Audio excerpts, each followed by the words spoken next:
The CDC reports that only 67% of African American women breastfeed their infants. This is an alarming 23% lower rate than that of their white counterparts. Why is that? African American women are less likely to breastfeed their infants as a result of social and systemic influences, which in turn hinder their infants' development, thus laying the foundation for racial inequities from birth.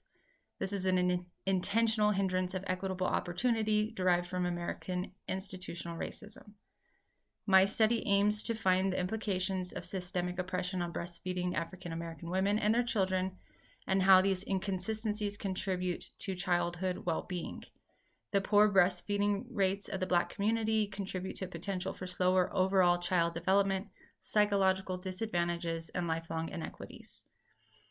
Factors which contribute to the low rates of breastfeeding in African American population are explored and synthesized to implicate the institutional influences of the American healthcare and workforce systems as perpetuating an inequity from infancy. The implications are dire, far more serious than a slower developmental potential. Black infants have a mortality rate that is more than double that of the overall mortality rate of any infant.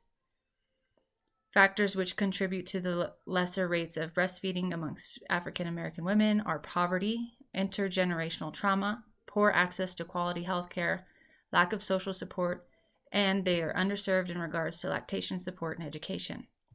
My own research through personal interview pointed to all the same conclusions. This support and experience is not the same for Black women as it is for white women. It's no wonder that the disparity is so notable.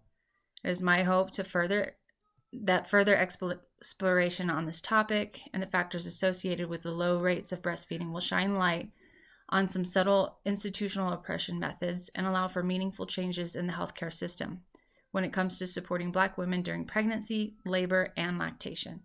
The first step to addressing any problem is admitting that there is one. May further discussion on this matter lead to a lower infant mortality rate amongst Black infants.